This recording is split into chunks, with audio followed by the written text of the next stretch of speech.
All right, welcome back to the shop. Let's do a hot take today. Very literally a hot take, because it's like 90 degrees in my shop right now.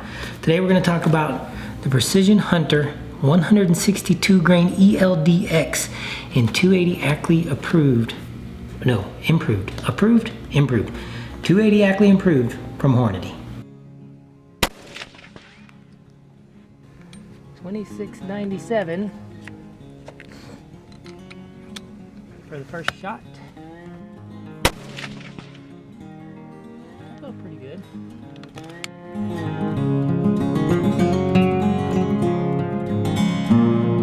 Fresh back from the range, and I wanted to go over what I found with the 280 Ackley Improved. I've been doing a lot of work with that rifle lately in the last couple of weeks. I have been working with the brand new barreled Thompson Center that I just put this barrel on. It's a match grade machine barrel, 24-inch barrel, stainless, premium stuff. I just put this rifle together, like it so far. Everything's looking pretty good. Some things went a little squirrely with me in this last range trip. I'll cover that shortly, but today I just want to talk about what I found, my findings with the Hornady Precision Hunter in 280 Ackley Improved. This is a 162 grain ELD-X round, okay? Here's where it is, long and short of it. The velocities don't come anywhere close to box posted velocities or advertised. They're closer to 7.08. So let me just break it down as simple as possible. We'll keep this one short and sweet. The 162 grain ELD-X is considered a pretty kind of fantastic hunting bullet. You know what I mean? The ELD-X line of bullet. And for a 7mm, it's about on the higher end of the mid-range. Let's put it that way. And for something like the 280 Ackley Improved, it's probably about a standard in grain weight size for that specific cartridge. Now there's stuff like the 7PRC and stuff that shoots the 175s a little better because it got a longer neck. The case is more purpose built for heavier for caliber bullets, but the 162 ELD-X is the sweet spot for something like a 280 Remington or the 280 Ackley Improved. So I wanted to try this bullet out. It's available here locally, and I wanted to try it out for like pronghorn and mule deer or varmint or whatever, that kind of thing, in this rifle specifically for just hunting purposes. Probably wouldn't use it as an elk bullet. That's just me personally, based on the bullet's design and construction.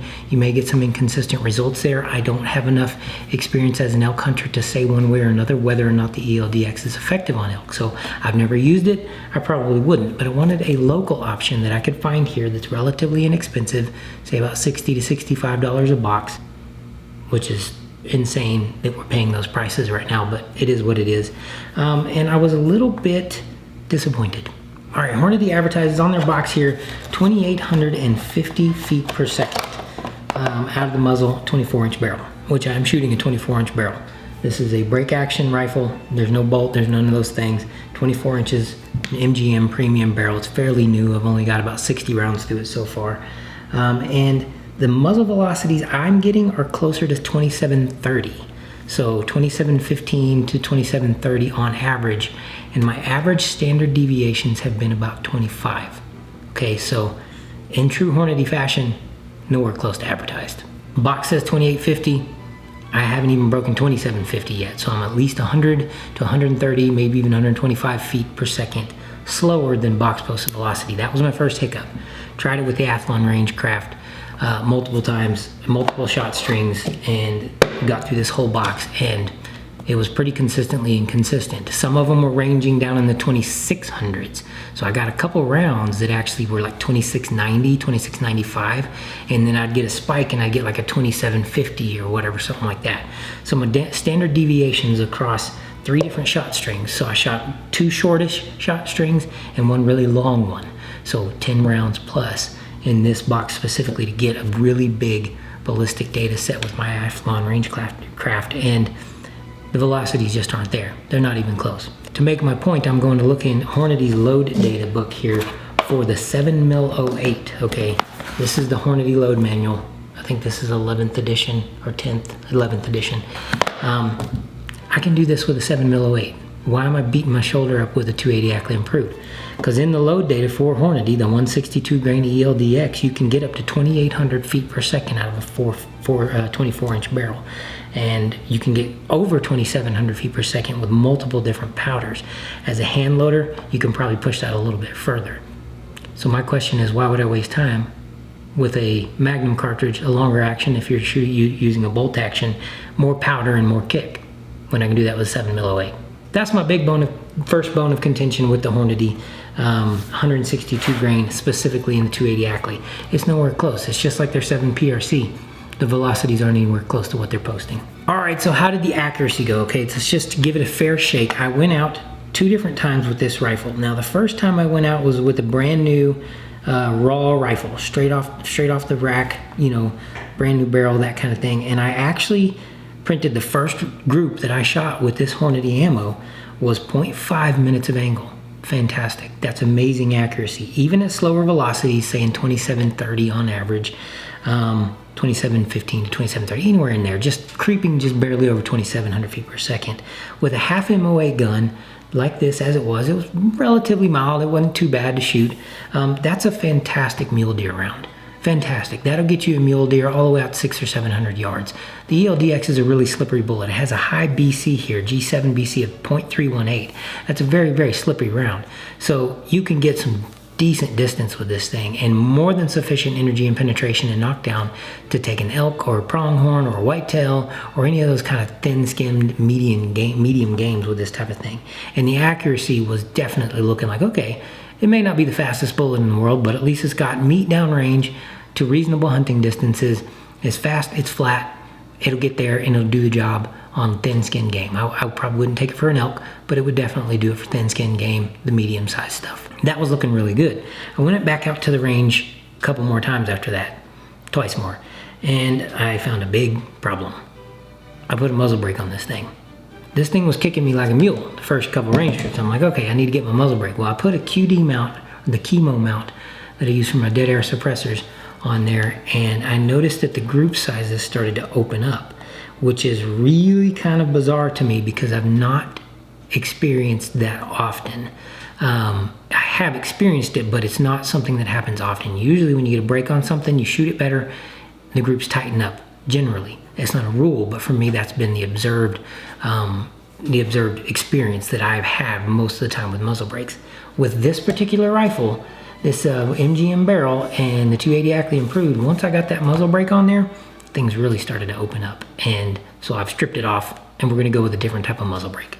But today, just today's data, the smallest group I managed to put down today was 1.180 minutes of angle. So just over 1 MOA. And that's not fantastic. The velocities were about the same, 2730-ish, with a standard deviation of around 25. So the velocities were consistently inconsistent. I went ahead and batteried out the last 6 rounds that I had into a big group and went to about a 1.407 minute of angle group with that. Wasn't in love with that. That's a pretty big group size, especially for a rifle like this. Very mechanically simple, generally pretty accurate from what I understand, and mine was to begin with pretty accurate. So I'm attributing most of that inaccuracy to the muzzle brake. I noticed it with the Federal Terminal Ascent, which I'll talk about in a different video, which was a really great shooter out of this gun. Big difference in the actual accuracy after putting the muzzle brake on it. So I've since stripped that thing off and we're going back to bare bones. I'm gonna do some more testing with other ammo types. With the 162, I'll sum it up by saying that it looked like some accuracy potential was there. Okay, that first couple groups I got, you know, the first group was a half-minute group, was really fantastic. And I thought, okay, this could be a great deer round, you know, or plinking or goofing off, you know, something if I want to shoot varmints with coyotes, that kind of thing. It'd be fantastic for that because 2,700 feet per second with a 162 grain 7mm round with a G7 BC over 0.3, that's pretty spicy. I mean, that's a 1,000-yard round all day. Easy 1,000-yard round. Like I made some 850-yard shots today with this round, and it was not hard. It was not difficult. It was doping out pretty easily to those distances, accurate to the data that I had collected today. Now the standard deviations were bad. The minutes of angle were bad. So the group size is at 850 yards. If I'd laid down a group size, probably wouldn't have been very impressive. We're talking maybe 12, 14 inches, you know, minute and a half, maybe a little over. But still, that's enough to hit a coyote, enough, you know, do that kind of stuff. You know, just plinking with your friends, that kind of stuff at those ranges. But overall, this 162 grain ELD-X in the 280 Ackley from Hornady, I wouldn't recommend it if you're looking for velocity.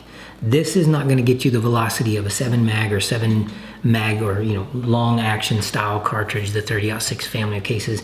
For 7 mag, or for 7 millimeter moving 162 grain at barely over 2,700 feet per second, I expected a lot more. I expected closer to that 28 to 28 and a half, maybe 29. The box posted velocity is supposed to be 2850, and we're nowhere close to that. That's my big disappointment with it. Accuracy, I think the accuracy has potential. In this system, the 162 ELD-X's can be some pretty accurate bullets. I don't find them to be super accurate in my 7PRC, so I've had a lot of problems with the ELD-X's in my 7s. I've never shot them in a 708.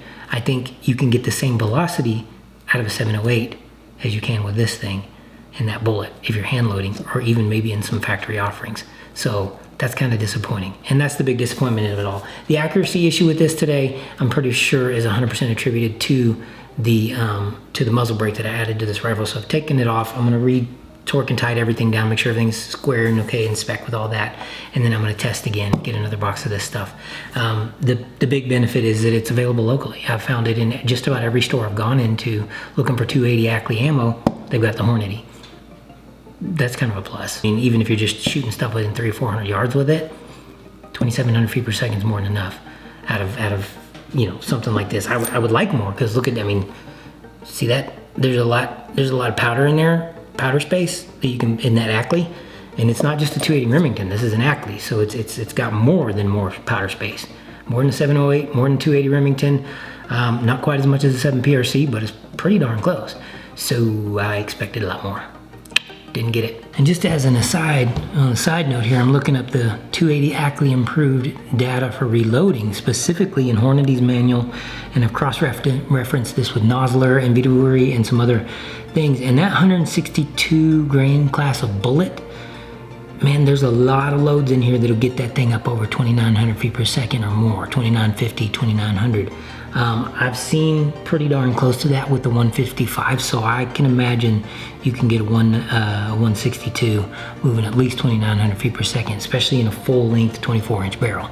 And so I'm going to try some loads out with that just to see if I can't get a little more juice out of that 162.